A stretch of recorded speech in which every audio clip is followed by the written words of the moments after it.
3, 2.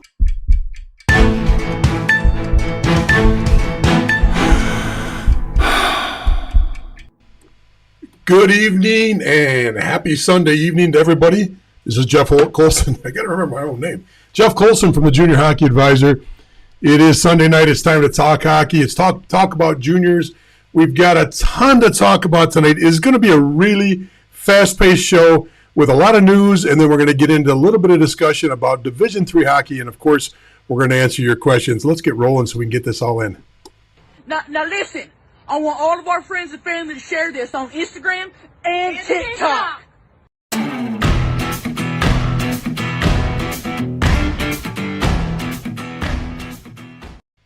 Okay, so we've got the news tonight. We'll cover that. We're going to get into talking about D3 hockey. Whoa, sorry about that. We're going to talk about D3 hockey.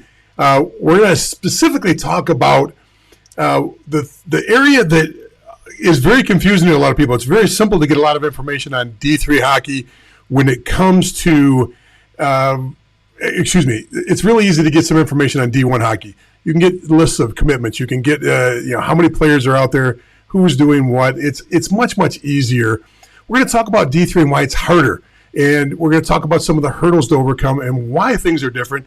And we're going to talk about some of the advantages of D3 hockey. And we're going to get going in that. Then we're going to talk about your questions. So we've got news, we've got D3 hockey, we've got your questions. I am going to get organized before the night's over. It's going to be a great night. I'm really looking forward to tonight. So let's get on with the news.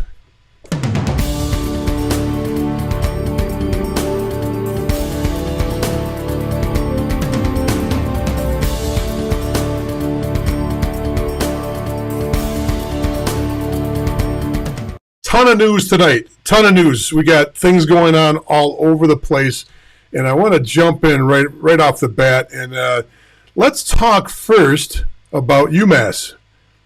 Congratulations to UMass. What a phenomenal championship series. Pretty exciting across the board. Very good to see. UMass wins their first national championship. What hurdles they had to overcome. 4 players in the semifinals go down to COVID. They lose their leading scorer. Then on top of losing their leading scorer, they arguably probably the best goalie in the nation. I think his goals against for the year was like 1.2. They lose him for the semifinals. Now, I got it back for the championship game, but they actually called up a manager to dress during the play or during the NCAAs in the Frozen Four. What a great experience there. But I want to dive a little deeper into this for a second, and I want to just kind of go over a couple of things.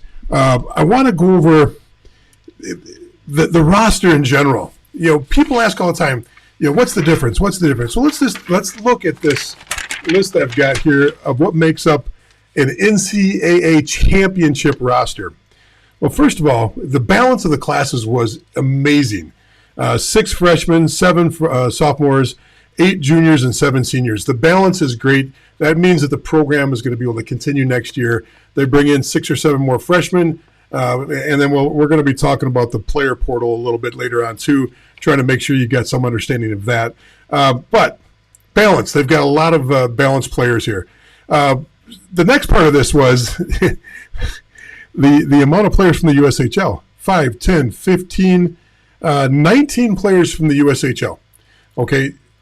It tells you the significance of the USHL across the board. Now, where did the other players come from? 2 from the North American Hockey League, 1 from the AJ, 1 from the CCHL, 1 from the OJHL, and 1 from Finland. Now, they had 1 prep player that was the manager that dressed for, didn't get any minutes, but they list him as a prep player on the roster. Why is this important? Why am I bringing this up? It's important because it's just good to know how important it is to actually get to the highest level league you can. I mean, this is proof in the pudding that the top teams are stacking their players from the USHL. And you can look across the board at this. And 3 of their transfer players all came from Providence, Boston, BU, and Minnesota, I think. So this team finished 3rd in their league behind BC and BU. That's how tough Hockey East is right now. And just amazing run. Congratulations. It was well worth watching across the board. Just wanted to give that little bit of about the roster a little bit. Let's get back to the news. A lot of things going on.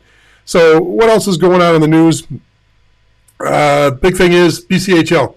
BCHL announced this week that and there have been rumors out there. I think I posted something a week or two ago when it first started rumbling. But Junior Hockey Advisor, we don't like to put information out there before that information is actually verified. So we don't go on speculation. We don't go on rumor. We waited till the story came out. We had heard about it. We kind of gave you a little bit of information, like there is something coming, but we're not going to try to verify it until we actually get some information on that. So they came out. They're going to do it now. Here's where it all is still playing out. Hockey Canada, which is the same equivalent to USA Hockey, says they're going to investigate and look into what this means.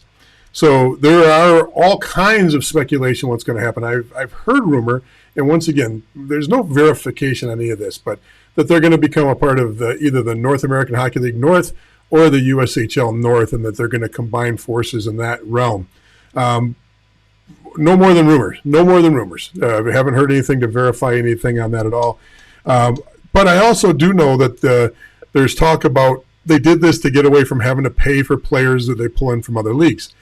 Well, they still haven't officially left Hockey Canada yet. And if they stay with Hockey Canada, that's still going to be part of the equation. If they pull a player up from a lower level league, they have to compensate for them. Now, if they go the route of the NCDC and the USPHL where they remove themselves from USA Hockey, there's a possibility that could happen. So, are they powerful enough to move away? That's not really for me to decide. I can tell you we know that league's a great league. We know that they've got great production.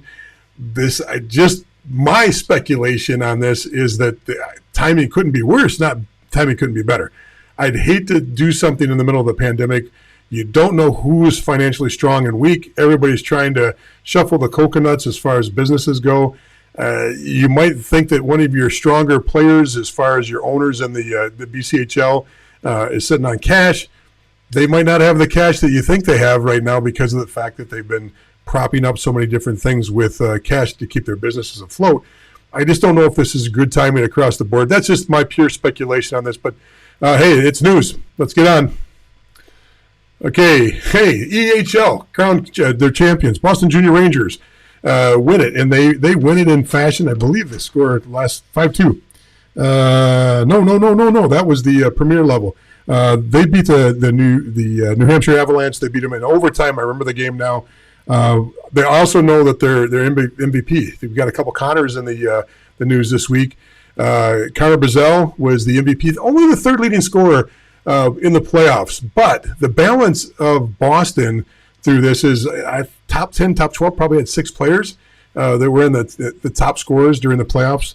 Phenomenal run. Congratulations. On the premier side, the 87s, New Jersey 87s, beat the Railers 5-2. So congratulations to the EHL teams and their champions. Moving on to the NCDC. The NCDC also crowned their 3 champions and in fashion. And I don't think it was. The odds makers in New York and in Las Vegas were putting the money on this team from the beginning. Hitmen, dominant program, voted as the franchise of the year in the NCDC, maybe in the USPHL. I'm not sure if that is across all the franchises or just the NCDC. They had a great year. They win the championship on the NCDC side, and on the Elite and Premier side, the Charlotte Rush are also the champions. So congratulations to all those teams. And moving forward, and some more news here. The North American Hockey League 3HL, the 5 teams are being decided. 2 of the teams have already been decided. The Rochester Grizzlies and the Sheridan Hawks are already moving on. They clinched last night, and we're waiting right now, and I'll keep checking in. We can check in right now if you want to. Let's see if I can do this right. We'll check in over here and see what the scores are and see if we can find out what is going on. Okay, so right now we've got a final that North Iowa Bulls are moving on. It looks like the Brahmas, they're up 7-0. They're going to move on, and it looks like right now at the end of the second, Northeast Generals are up 3-1 on the Mass Titans. So it looks like we got 4 of the 5 settled right now. North Iowa Bulls are going to move on. Texas Brahmas are going to move on, and they're going to join Sheridan, and they're going to join the Rochester Grizzlies. So good luck to those teams. Congratulations to those teams. We'll see where that all goes as we go on here. jumping back, let's see what else we've got in the news, because we've got a lot of things to cover here. There we go. You can't really tell a pitcher very well. That's Colin Bielik. Colin played for me back when he was his first year of juniors. I wanted to congratulate him. This is a little personal on my side. Congratulate him and his family. He's an Army junior right now, and he is an All-American. And congratulations. He was also a nominee for the Hobie Baker Award. And great job, Colin. Good to see you doing so well. I take no credit at all on any of his development. I'm not one of those kind of guys that says, hey, he played for me. It's all because of me. In fact, just the opposite. I probably learned more about fortitude and strength from coaching him than anything I could have taught him. He broke his leg early on in the year, came back even stronger after a broken leg, never lost.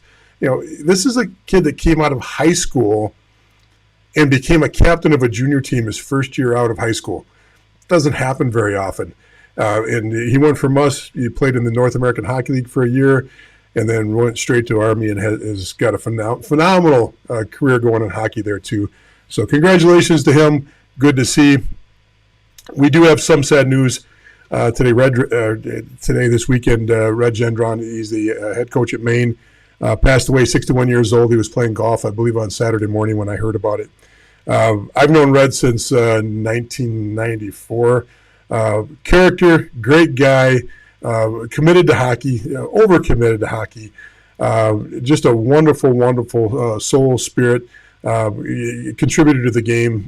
You can still see, if you go on Amazon, you could probably still find his hockey book that he wrote back in the late 90s, early 2000s about coaching, and USA Hockey picked it up and made it part of their hockey book collection. Once again, great guy. A quick story about Red.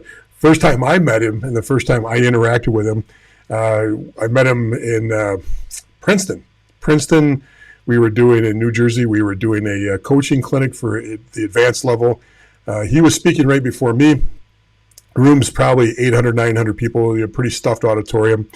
So him and I were talking back, doing what coaches normally do in the back room. We're jotting down notes back and forth, sharing stories, trying to connect on who knows who.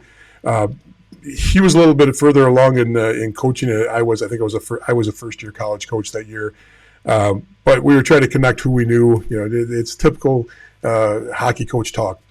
So I go out to the bathroom. I come back in, and he's going on stage.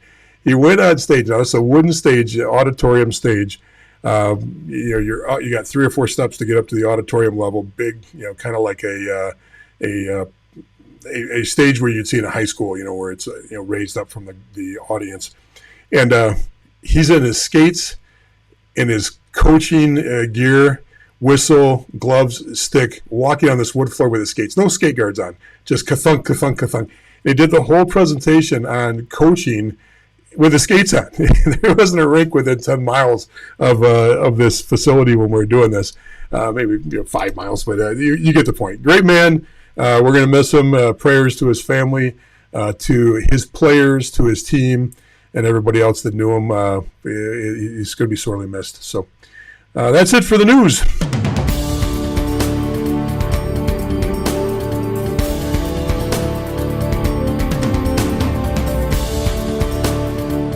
Okay, let's start talking about D3. Let's say hi to a few people. And I got to introduce myself again because I don't do a good job of this. And I just got a text saying, hey, people don't know who you are that are new, and we got a lot of new people on. First of all, got a good crowd tonight.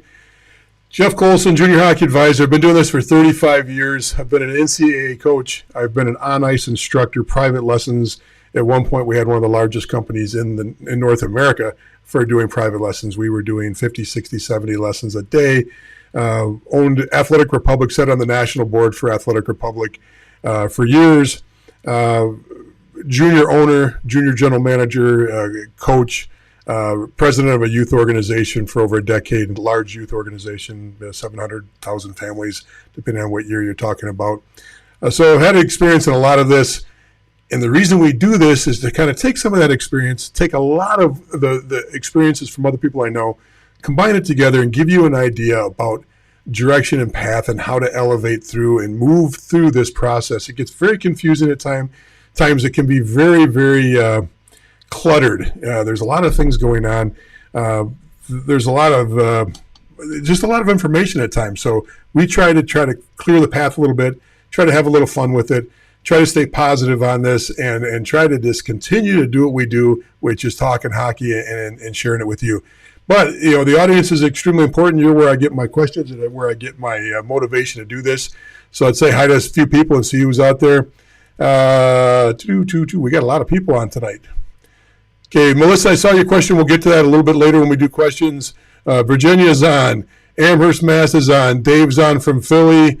We got Chris on from Madison, Alabama. Wisconsin's on. Chris is on from Chris Enderton's on. Sorry. My cousin Jeannie's on from Flint, Michigan. Cousin Jeannie, I sent you a nice gift basket from one of the junior games. I hope you got the gift basket. Rob's on from Illinois. Jeff's on from Weston, Wisconsin.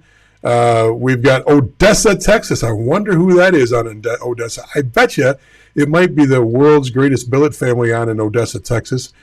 Chris has got a question. We'll get to that question when we get a little bit later in the show. Dana's on from New Hampshire. Dave is on. Wants some information on Tier 1 in the East. Glad to do what I can on that one. Seattle's on. Winston-Salem's on. Kansas City's on. Potsdam. Knoxville. Richard's on from Long Island. Dante's on from Rockford, Illinois. Maria's on from, not sure. But she was rooting for St. Cloud. Oh, she's from Maryland, rooting for St. Cloud. Waterloo, Iowa's on. San Diego's on.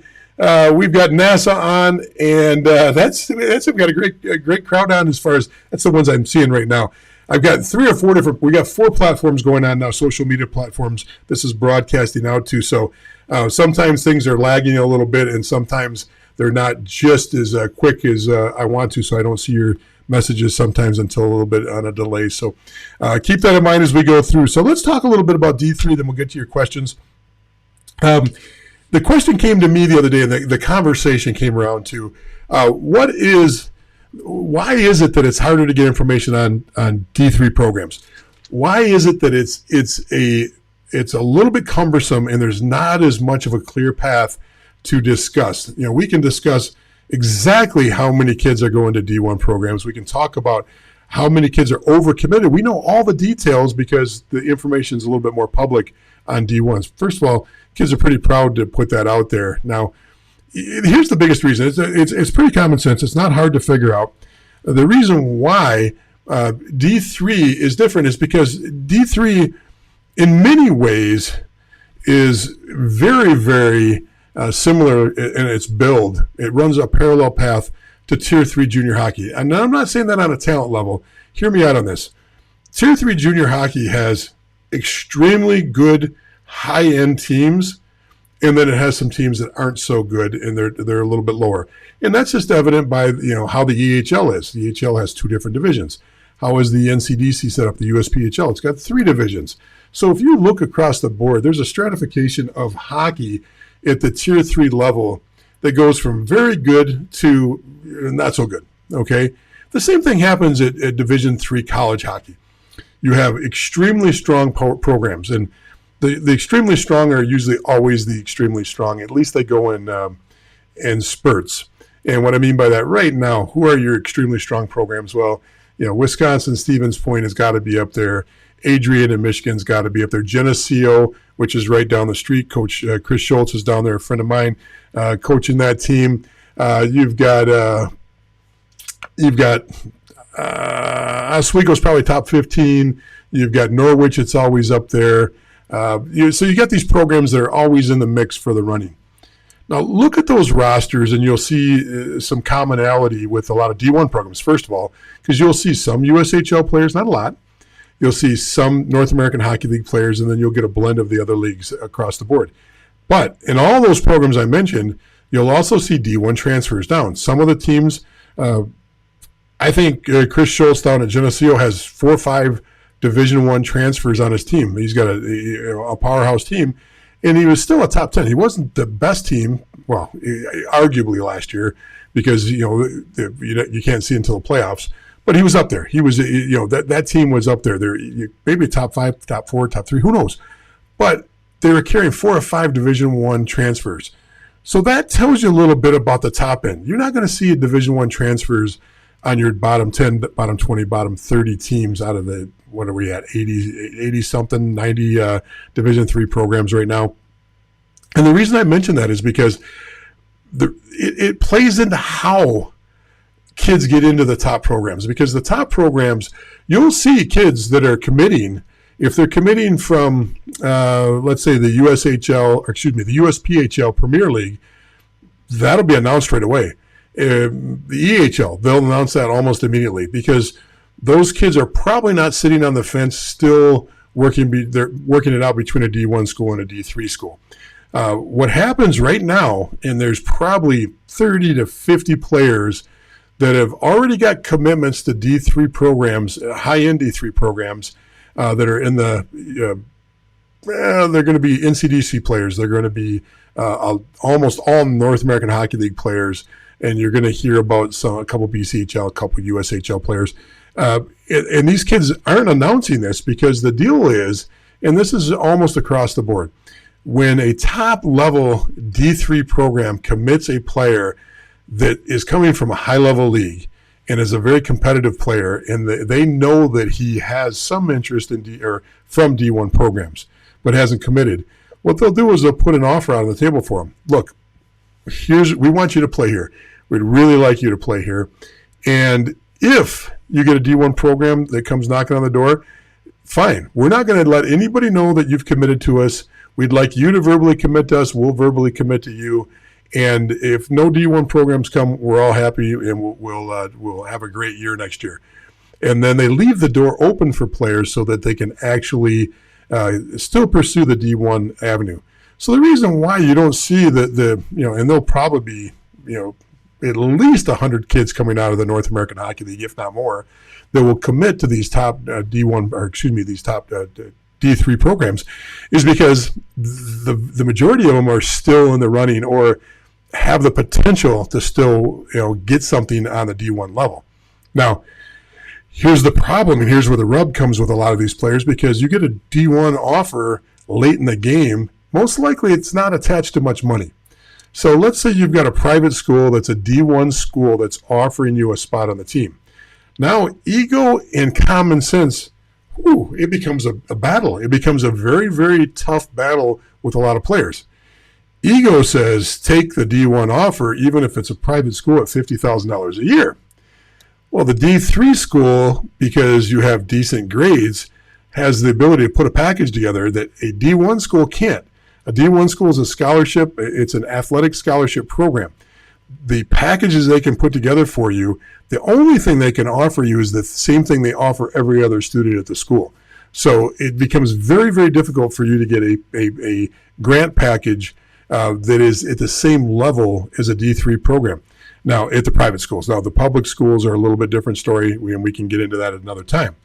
So now you get a grant from a D3 school that takes $10,000 off your tuition, and they put together some other programs, because now they you can literally see the list of things that they offer kids to knock off a little bit of money on their tuition. You go and you do a virtual tour of the schools, and you get $1,000 of grant money off the schools because they can't get kids on the campus, so they want you to watch their virtual tour. You sign up to do at least one online class your freshman year, you get a grant for $500 off your tuition. All kinds of little things that they do. You join certain clubs or you join certain academic pursuits, you get a little bit more money on the grant side.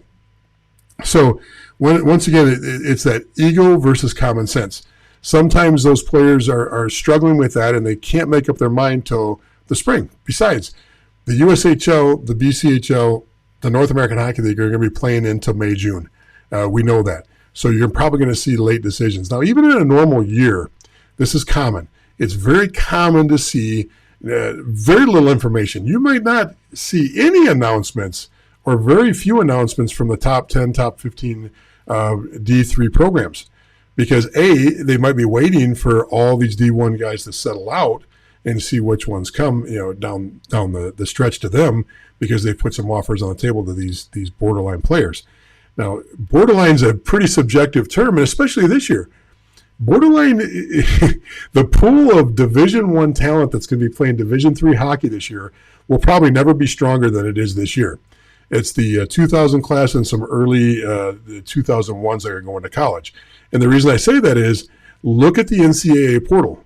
Over 240 players in the portal. That means those are current players that are opting to stay in hockey and switch schools, or just switching schools to go play somewhere else. And remember, the NCAA is granted all the players playing right now, freshmen through seniors, one more year of eligibility. Regardless of how many games they got in this year, they can still come back for a year of eligibility. So you've got this situation where you're going to have just oodles. Now, I thought at first, and this was, I came out and I told you this, I didn't think it was going to affect much, because I thought, you know what, if I'm at a team that's in the middle of the rankings, my team always finishes third or fourth in our division, our college league, or we're a last place team.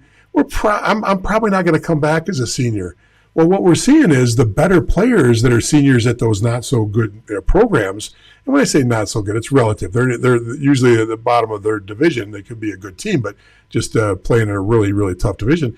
They're transferring. They're moving up. They're upgrading their teams, and they're moving on through the portal. So you're seeing all kinds of wacky stuff going on, and you're seeing player retention up much, much higher than I thought it was going to be for next year. So you're going to see Division III hockey, because of this, the next 4 years, because of this class coming in, is going to be extremely strong. It's probably going to last 1 or 2 years because of this push of players that are staying in because of the pandemic. But now that those players are locked in at the D3 level, they're not going to be able to, for the most part, they're not going to be jumping back up to Division I. The Division I teams are just going to go into the pool and grab the next, incoming freshman from the next class. So you've got all this talent that's going to go to D3 this year. And we can talk a little bit more about this as we go on. I just wanted to kind of give you a sense that the reason you don't hear about it is because nobody wants to talk about it. The teams aren't going to brag about it because they've made a commitment to the player that they're going to keep everything quiet until they figure out which program they're going to go to as far as D1 or D3. Then it's usually late in the spring when you get the final, everything shakes out a little bit. And then it's not as much news to everybody because everybody's found a place to play and everybody's on to next year. So and there's not a site that is exact as College Hockey Inc. is when it comes to keeping track of all this stuff. College Hockey and Elite Prospects, those two things together combined for a great amount of information for you. So, if you got any questions or comments on that, please let me know. I'd love to know if I helped you right there, if I muddied the water, if I made it more confusing, then help. Let me know. I'll be glad to try to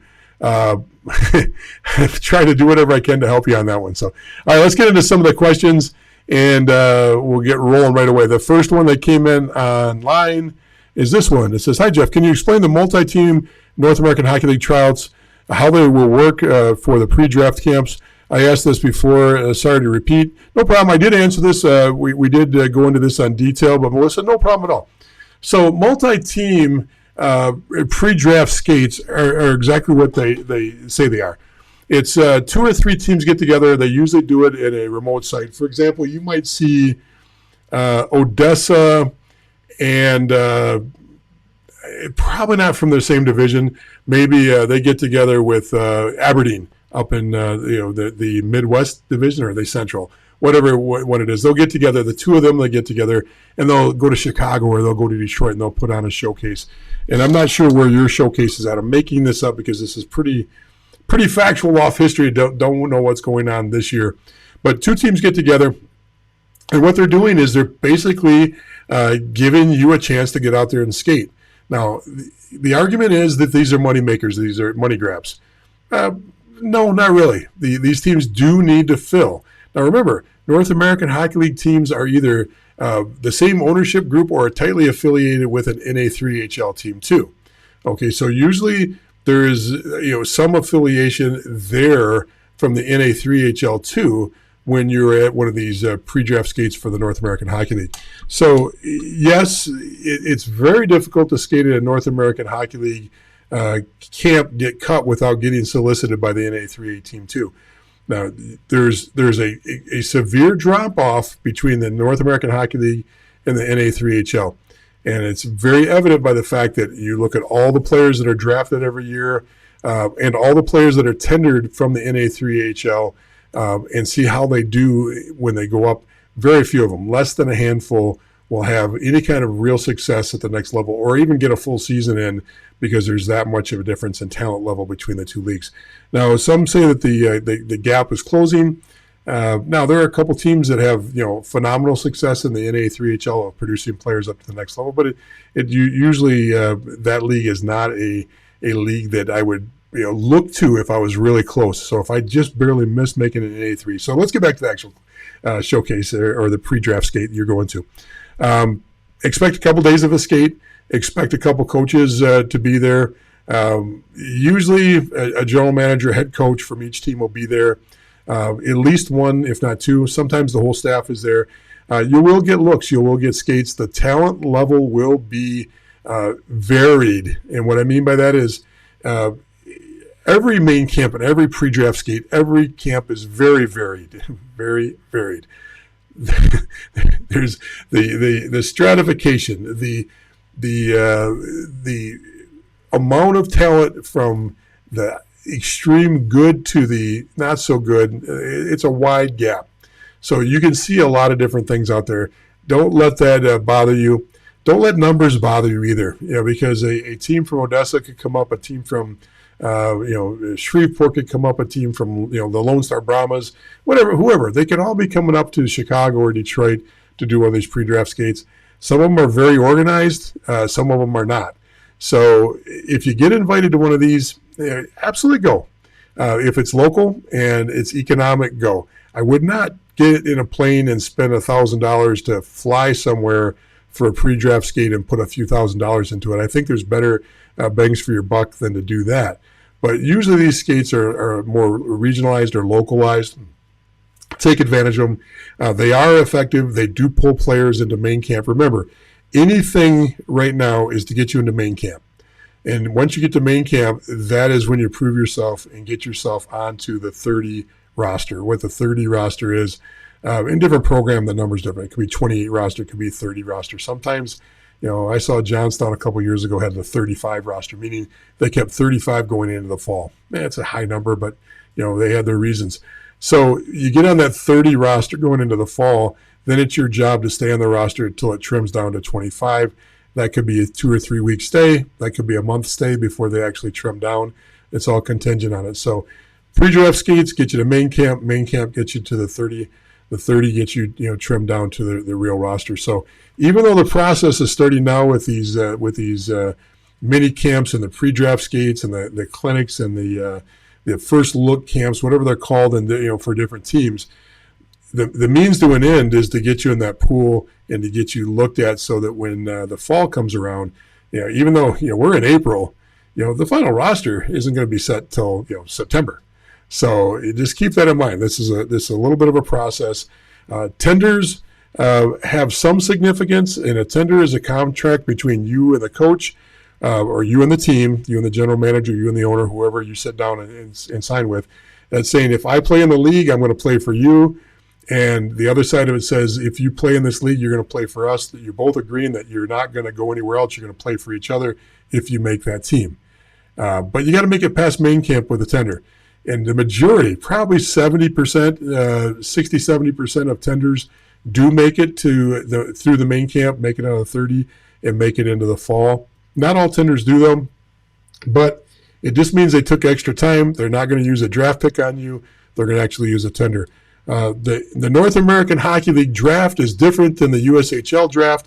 The USHL draft has a lot of significance for the first 3 rounds, possibly, maybe round 3. I'd have to go back and look at the math on this, because you're beyond the tenders on the North American Hockey League. In other words, you're arguably the 11th pick when you go into a North American Hockey League draft, because they've already taken all their tenders and filled their tenders first. Okay, so if they had 8, 9, 10 tenders for the next season, and then you come in, you're behind all them. So you're coming in as the 10th pick, the 11th pick, the 12th pick when you're drafted. Still significant. A lot of draft picks still make teams, and you'll see the NAHL draft is used a little bit differently. because the NAHL draft will draft a player from the USHL or the BCHL that's teetering, that maybe they didn't have a great year, maybe they're not going to be invited back to their team. So they grab the rights to that player so they can hold on to him to see where they end up next year.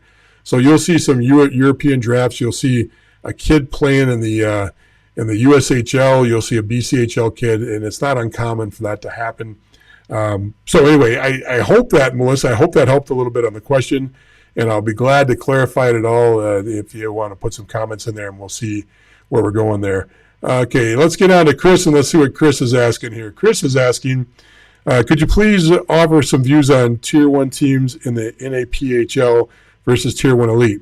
You often refer to the strength and credibility of the Tier 1 Elite as you speak of reverse engineering, where many players in the USHL and the North American Hockey League are coming from. Oh, it dropped off my screen. I've got to get it back up. There we go. However, as we see in district competition, other Tier 1 teams do very well against the Tier 1 Elite teams, often winning the districts and other head-to-head games. Thank you for sharing your thoughts. Okay, so that's a great question, Chris, and the question is, why am I so high on the Tier 1 Elite League? Okay, yes, when you break it down regionally, your Tier 1 Elite team may be weaker than an AYHL team, a Beast team in the East. There's different teams in different leagues. NAPHL is a perfect example of a league that has strong teams, okay, regionally strong teams. But when you put them in, if you put them in a showcase with the Tier 1 elites across the board, and you put the top 25, 30%, maybe 40% of the Tier 1 elite teams in, there's usually not much competition between the two. Tier 1 elite is still reigns supreme. Eyes are on it. And the reason is because you've got the two markets. And now the markets are kind of stretched a little bit. But when you've got so much emphasis on the Detroit market and the Detroit players, you've got programs like, and I'll give you a great example, Victory Honda.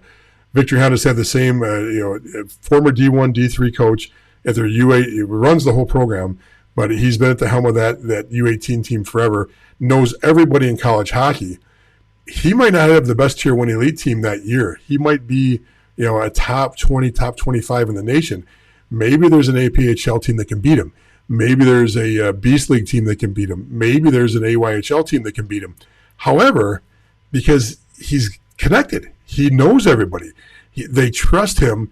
They put their emphasis on the coaches they can trust when they're watching players. And fundamentally, those players are coming through and they're extremely strong with their skill sets on knowing how to be coached and how to be coached to the next level. I'm not saying that Victory Honda is the best program every year, but I'm using that as an example of why the Tier 1 elite program has such success. Less turnover in the coaches for those powerhouse programs. And if there is turnover in coaching, the powerhouse programs continue to put great coaches in place and keep the tradition going.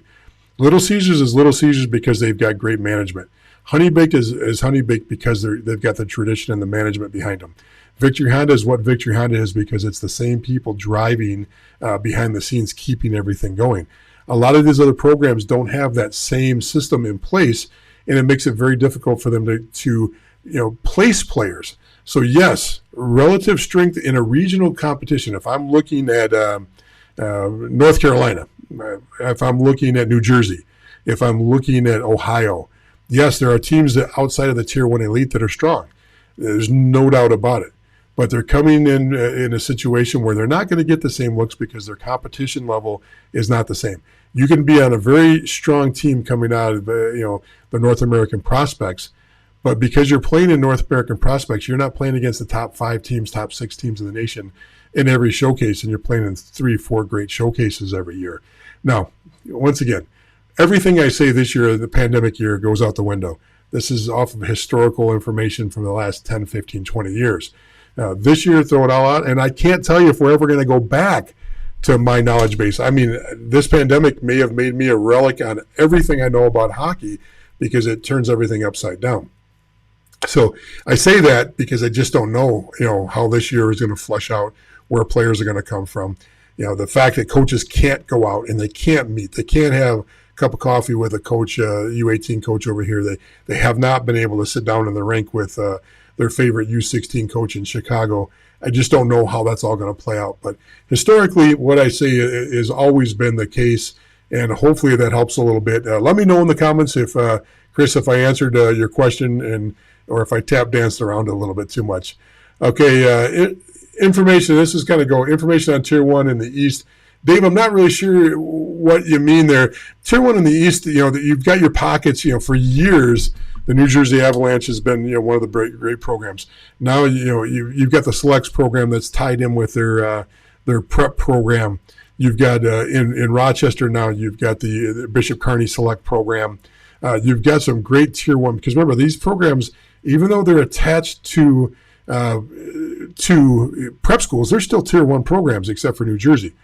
Then you've got the side hustle going on, where you've got a lot of teams that only play the first part of August, September, maybe into October a little bit. They get 15 or 20 games in, because half their roster, 3/4 of their roster is prep. Then all the prep kids go back. So, the East has some great Tier 1 hockey. Just the difference being is that they're usually attached, or they've got to work in unison with the prep community in most programs, except for some of the outliers. And I only use New Jersey as the example because that's been the powerhouse for years, and it's easy to use them. But if you're talking about specific programs, hey, look, it's still the most efficient way to find out who's good when it comes to Tier 1 elite by region is to go into My Hockey Rankings. Now, there's a couple of search features on My Hockey Rankings that most people don't take advantage of. You can jump into My Hockey Rankings, and you can rank them by state, your teams by state, so you can see them by state. You can rank them by the league they're in, by My Hockey Rankings league rankings. So, in other words, I might be a 4th place team in my league, but my strength of schedule, all the teams I play outside of my league play, has me with such a strong strength of schedule that my team is actually ranked higher than the 2 or 3 teams above me. So, jump onto My Hockey Rankings, take advantage of that. It's a great tool. If I can help you out, give me a call. Don't call me right now. I'm getting flooded with phone calls. Try to text me or message me, and I can try to clarify that a little bit if that helps a little bit. Hopefully that helped a little bit. Let's see what else we got going on here. I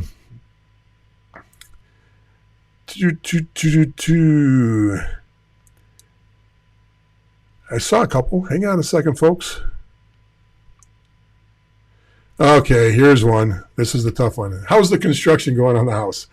Okay, so those of you following the Colson saga on the house, we pretty much ripped up our whole first floor. I took some walls out. I was demo man myself until I realized that I don't really have a touch for the finishing of things. Destroyed everything, took everything out, ripped out the walls. Everything was good on that end. So everything's pretty much put together again. New counters are in, the new appliances are in, the new floors are in, the new walls are in, new lighting's in. We're waiting now only for the counters and some final tile touches. So we're almost done, and then I can get back to normal on my life. There's nothing worse than taking everything in your house. Just imagine taking your whole first floor of everything you own, if you have a 2-story house, and shoving it all in the other parts of your house and taking all your furniture and everything you got. It's been a fiasco, but we're almost done. We're almost there. I thought it was going to be about a 3 or 4 week process. It turned in a little longer. Thanks for asking, though. Okay, so let's jump on here for more questions. When Division I schools in Division III, when Division I schools in Division III schools are offering like prospect weekends, are prospect camps for those sorts of things? Are they just revenue generating things, or the school? Okay, so I think I get the question. So you're getting some Division I schools, or you're getting some Division III schools that are throwing on some showcases or camps of their own. Happens all the time. They're legit. There are usually, now what happens is you don't see these advertised a lot. If they are, they're very minimally advertised. They might advertise them on their athletic department's website. So I'll give you an example. Niagara, here in just about an hour and a half west of me, and I'm in Pittsford, New York right now. Niagara usually runs some kind of summer showcase. Usually 4 to 8 teams, depending on the year. They run it with visits to their locker room, with meetings with the coaches, group meetings with parents. So parents can ask questions. You can tour the campus. You can tour the locker room. And you've got a showcase. And it's usually a Friday, Saturday, Sunday, Thursday, Friday, Saturday, Sunday kind of deal. They get players from all over the nation to come in, and local players too. Now, what happens with these are, by NCAA rule, they have to accept anybody that asks to go if there's a spot open. So they can't be selective. They can't. So what they do is they send out their email list, and they have to time it so that it comes out at the exact same time that their public announcement comes. Doesn't say they've got to really push hard on the public announcement, but if you dig far enough, you can find out where it's at. So, I always suggest to everybody, go to every D1 school, go to every D3 school you like. Look at their websites, look at their athletic department websites, especially if the school runs multiple summer camps. The showcases sometimes are buried under their summer camps. The coaches do that on purpose because they don't want the public, they don't want house players, 13, 15 house players filling it up when they're trying to use it to legally bring prospects onto campus and get them a chance to see. You're still going to have to pay for the camp. You're not going to get a freebie on this. You're not going to be able to get a lot of individual time. They probably won't give you much individual time. Even if they're interested in you, they might give you a little bit, but they're not going to really delve in deep into you until after the camp. But yes, they're legitimate. Yes, they are. Now, when I say they're legitimate, it's relative to the school. Some schools use them just as a moneymaker. Now, remember, here's how most Division I programs work. Head coach gets a lot of money, okay, relative to the school. Obviously, the coach at Michigan gets a lot of money, or Minnesota, or North Dakota, or Boston. They get a lot of money. And then the assistant coach, the first one gets decent money. The second one doesn't get much. So a lot of times what they do is they use these camps to actually help subsidize their coaching staff. So the second coach or the coaches, the assistant coaches in commonality work on this, and then they use a revenue share to help supplement some of the salaries. When I was coaching at the college level as assistant coach, a lot of my revenue came off of summer camps. Okay, now it's the way it is. Now the legitimacy of this goes school to school. The majority of the schools out there, this is a legal way to get you on campus. Air Force runs a big one, and they absolutely have committed players that are already committed to the school in the showcase. They have kids that are prospects in the camp, future prospects, and then just local kids that are filling up the camp that found out about it and signed up for it. So yeah, they're legitimate. Yeah, they work. Hopefully that helps a little bit, and that's a great question. Let's get back to Melissa again. She said, sorry, I was asking because these camps have 4 or 5 teams in the same location. No problem on the amount of teams on the North American Hockey League. What you're probably seeing is, especially in the Detroit market, especially in the Boston market, you'll have 4 or 5 teams that can be running in the same weekend. And there's nothing wrong. Now, I don't suggest this, but I've seen it done. I've seen it done more than once. Let's say there's a showcase. There's 2 North American Hockey League teams, and they're ranked 5 miles north of you. And there's 2 teams that are sharing a rink, or 3 teams that are sharing a rink, and they're putting on a showcase that's 5 miles to the west of you. I have seen families before that have made a deal and said, hey, I'm going to attend your showcase on Friday, and then they actually go to the other. And can you give me an idea where I stand? And as soon as they find out where they stand, if they're not in the running over there, they hightail it up the road. I don't recommend that. I don't think there's a need. If there's 2 teams in a North American, if you got a lot of choices in town from different North American Hockey League or any league, and they're all at the same time, and especially I've seen this happen in Detroit a lot, where you can have at least 2 showcases going on the same weekend. Because remember, they're limited on when their draft is, when their playoffs in, and they only have so many weekends, so they'll end up doing that. If they're 4 or 5 and they're all in the same showcase, all the better for you. More eyes on you. But if they're split like that, pick one. The best way to do this is to look at their current roster, look at how many players it looks like they're going to return. Now, it doesn't always work out. There's no exact science to this, because if a team is, for example, there are teams out there right now that are in the North American Hockey League that are all O2s and all O3s. It's not common, but this is a wacky year. There are teams that aren't doing so well in the standings, and what they do is they trade off their better players, they trade off their stronger, older players, and they stay with their young players. So that's a team that's probably not going to have a lot of openings next year. Now, a team that's got a lot of older players on it, there's a possibility you got a chance there. So I would line up with the showcases with the teams that look like they have the most opportunity for you going forward. Getting in the league is just as important as what team you're on in that league, because the first step is to get in the league. The first step, and remember, the North American Hockey League is the most traded league of all the leagues. So you're going to see it. You're going to see teams. It's not uncommon for a North American Hockey League team to have 4, 5, 10 trades in one season. So getting in the league is just as important as being on the right team. So hopefully that helped a little bit.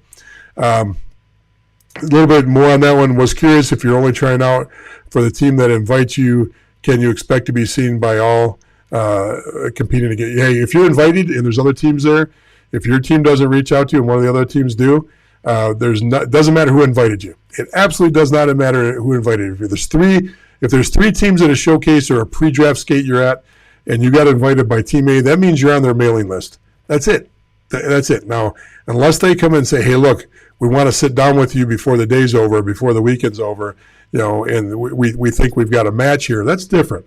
But if they're not showing you any individual love, the door is open for any of those other teams, and that's a great question. I'm glad that you put it in a little bit more detail there. Thanks for that. When D3 schools offer prospect weekend or prospect camps, are they just putting these together to generate revenue? I think I just answered that one. Sorry, I can't keep up with all the questions. Let's see. Okay, they've emailed us directly multiple times about a D3 camp, prospect camp. What, if any, negative player ramifications of BCHL leaving the CJHL? Would be curious to get your opinion on this. Okay, wow. You got some recent history with what happened with the NCDC when the NCDC left the USHL or left USA Hockey. It was going to be the end of the world. It was going to be the kiss of death. It was the worst thing in the world. The NCD was making the worst decision. And to be honest with you, I was an owner in the league when they made the decision to pull away from USA Hockey. That wasn't going to happen until a year later, and that was a significant reason on why I sold out of the league, because I'd always had a great relationship with USA Hockey, and I thought that it was a kiss of death myself. So that was the straw that broke the camel's back with my decision to get out of the league. However, I was wrong. They've survived. Do I agree with everything the NCDC does? No. Are the Hitmen still great? Yes. Are the Boston Junior Bruins still great? Yes. There are still teams in that league that are extremely powerful, productive, and put players together and put them out. And I only use that to kind of compare to the BCHL. As a league from top to bottom, the BCHL is a much different, more developed, historically deeper, and talented league compared to the NCDC. Will they survive? I'm sure they're going to survive. I'm sure they've got a plan. I'm not on the inside of this at all. I don't have any insight on this. Even the people that I know, the board of governor members or the GMs and the coaches up there, are not really sharing much on this, because I think that they've been told to clamp down on this until it all shakes out. So there's not much information coming out of there like when the NCDC did their thing. I would say this. I would imagine it's pre-planned. Of course it was pre-planned. That was kind of a silly statement. I would imagine that the plan they have has been well thought out, and it hasn't been knee-jerk. It's been clear for the last 8-10 years of the divide separating between the BCHL and the CJHL as far as talent goes, and that's statistically easy to prove. I got probably 6 or 8 videos on YouTube under Junior Hockey Advisor. You can go and see how the separation is. So if they believe they're going to keep that talent pool, I think they're going to be fine. The question is, if they choose to get outside of Hockey Canada, what does that do as far as pressure? Does that mean that the major junior programs treat them different? So if the major junior programs start treating them different, in other words, the major junior programs are more established with the, lack of better terms, with the establishment. So if I'm a major junior franchise and I don't want to piss off Hockey Canada, and I don't want to build a relationship over here because I'm afraid of what that does with my relationship with Hockey Canada, which ultimately Hockey Canada and the NHL are in great concert with major junior hockey. So major junior hockey might turn their back to the BCHL. And if that happens, I think that changes things, because there's always been a great relationship between major, junior, the Western League, and the BCHL. You've seen players develop in the BCHL. You've seen players come back from the Western League to play in the BCHL when things don't work out in the Western League. So this is still new. This is still coming out. But I would be hard-pressed to think that they're going to try to go autonomous of Hockey Canada. I think their best move is to try to keep that relationship with Hockey Canada, which allows them to still have their players compete for that. Because Hockey Canada is different than USA Hockey. USA Hockey would let an NCDC kid, if the kid was good enough, play on one of the national teams. The talent level is just not there for the NCDC, but they would let them. I think if Hockey Canada gets a separation from the BCHL, all those things go out the window, and it would be unfortunate. So right now, this is pure speculation. I've got no insight on this, but that's where I think things are going right now, and hopefully that helps a little bit. I know it's not a clear answer, but I don't know what else to say there. Any other questions coming in tonight? Folks, you've been great. We got through a lot. We got through a lot of news tonight. We got through a discovery of how D3 hockey works. We even talked about college showcases at the D1 and D3 level. We talked about these pre-draft selection camps that pop up in different markets, and you're going to see them around the hubs. You usually see some in Chicago. You'll see some. Maybe you'll see Detroit and Chicago are very popular because they're easy to fly in and fly out of. There's a lot of local talent in Detroit that they can fill camps with, so you'll see a lot of that in those areas. Any other questions you got? I'll be glad to stay on for a few minutes and see if we pick up any other questions. Besides that, anything else going on? Any comments? Let me know. A couple things going on just to keep you in the loop on things. I've promised you that we were having a membership drive to build membership. It's still going on. If you're watching this and you start inviting friends to join our discussion group, Junior Hockey Advisor Discussion Group, and they join, your name gets put in the hat to win a Howie's pack. I believe a couple of our winners are on right now that have won packs in the past. Love to see you invite your friends to join Junior Hockey Advisor. The person that gets the most invitations also wins a prize. So there's 2 winners on our contest. I have not put the public announcement out on Junior Hockey Advisor. I haven't put it out on YouTube yet. I have not put it on the discussion group yet. So you get a head start. If you're watching the show right now, you are already ahead of the game if you want to invite anybody to Junior Hockey Advisor Discussion Group.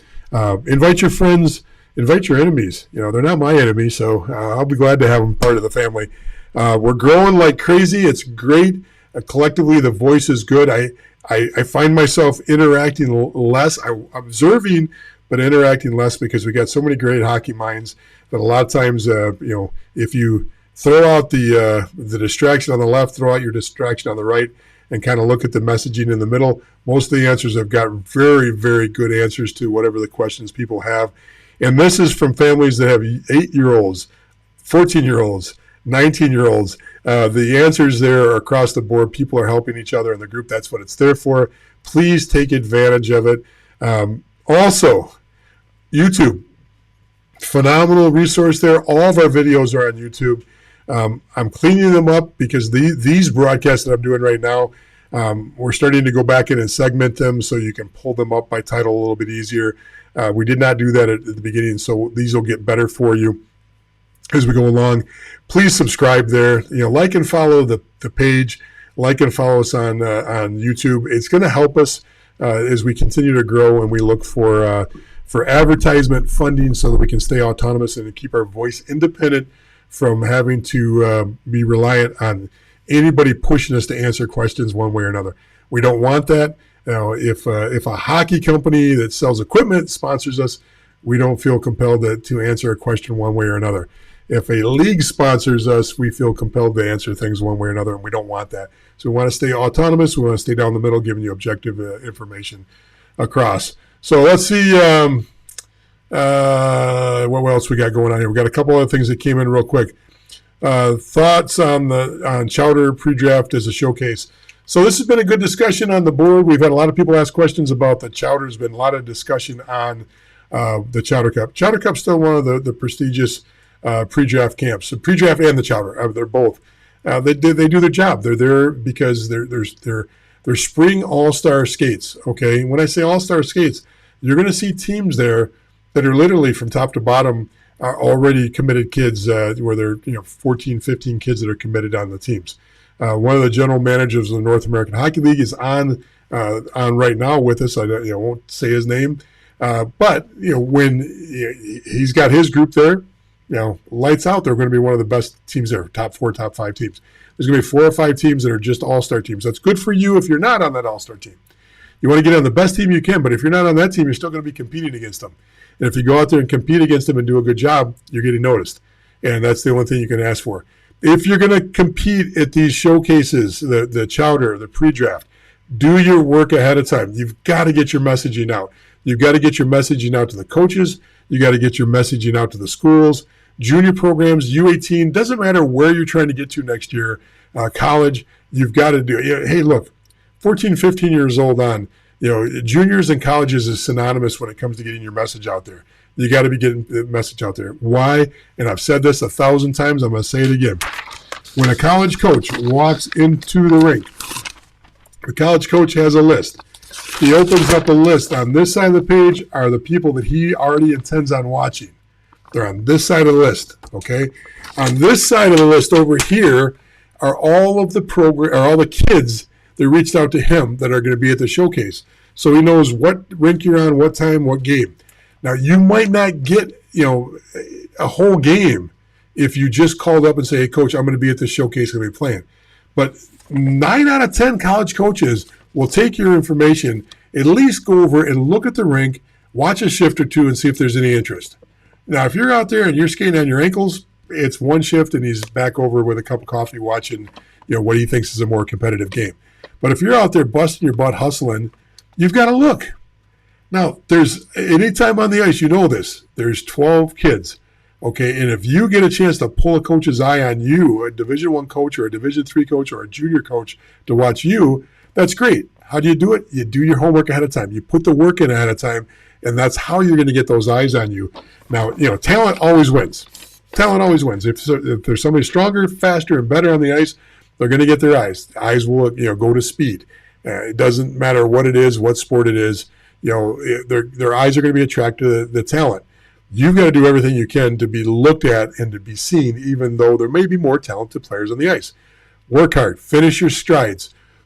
Finish your shifts. Finish your checks. Follow through all the way to the bench. If you're hustling out there, don't take a shift off. And if you don't know what's going on because you haven't skated with kids before, skate faster. When in doubt, skate. Okay, use that as the mantra in every tryout you go to from here on out. If you're a parent, this is what you should be telling your kids.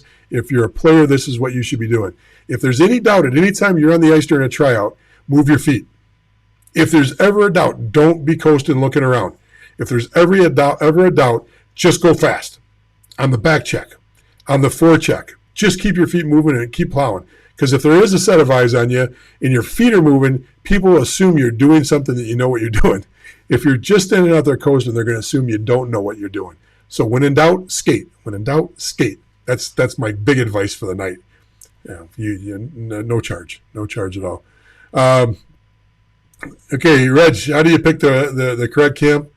Oh boy, hopefully I've filled in a little bit on this. Now, if you're talking about the pre-draft camps or you're talking about main camps, really, if you're not invited, you can try to get yourself into camps.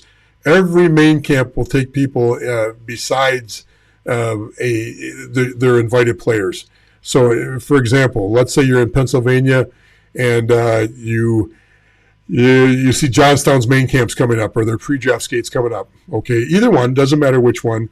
Let's just use main camp because it's easier. You get to the assistant coach early enough and say, hey, look, I'm you pretty much if you're a AAA Tier 1 level player, this works. Especially if you come from a branded program. What do we mean by a branded program? Recognizable names that have some clout. In the Detroit area, it's pretty easy.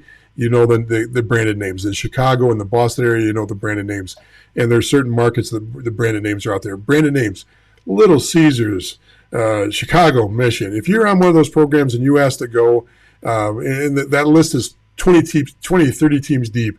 If you ask to go to one of their showcases or their main camps and there's room, they're going to let you in as a 16 and up player.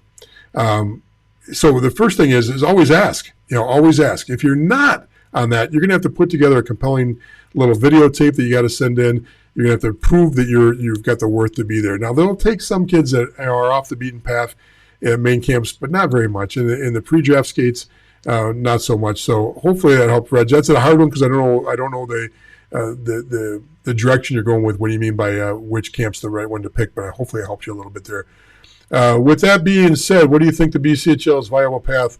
Do you think the BCHL is a viable path to D1 for an uncommitted player? The BCHL has always been a viable path to an uncommitted player.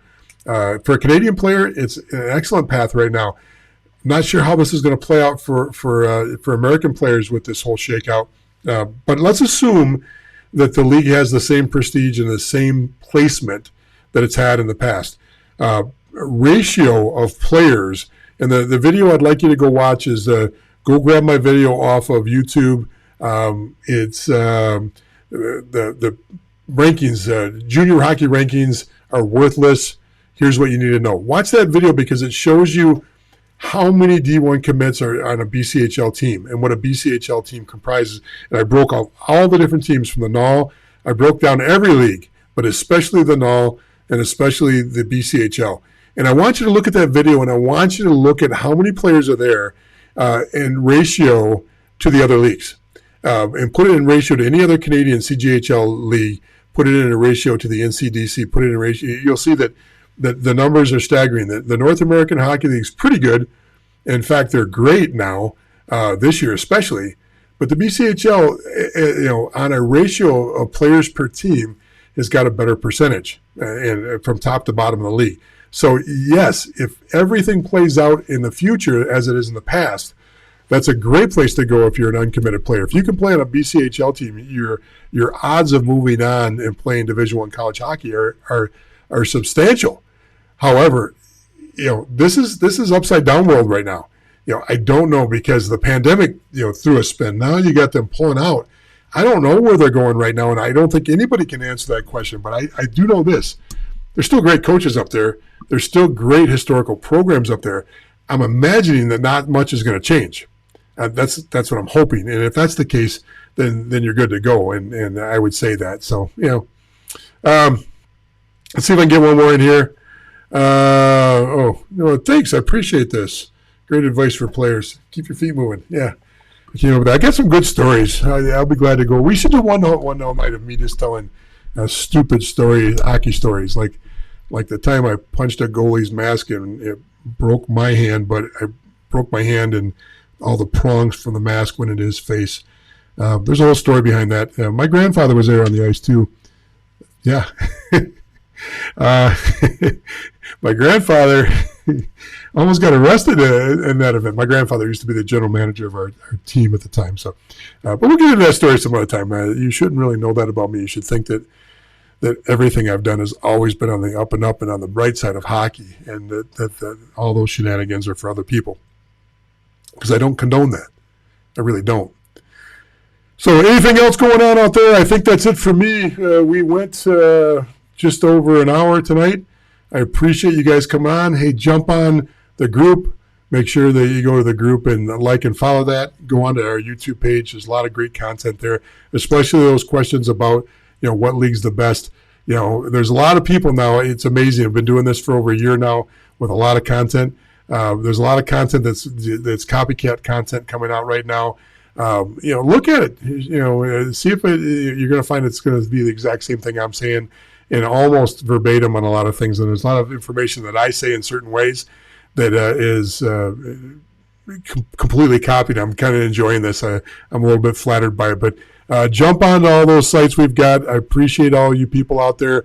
Thank you so much for being a part of this audience. Thank you for being here tonight. Let me know what I can do to help you, and have a great night, and we're going to move on. Now listen, I want all of our friends and family to share this on Instagram and TikTok.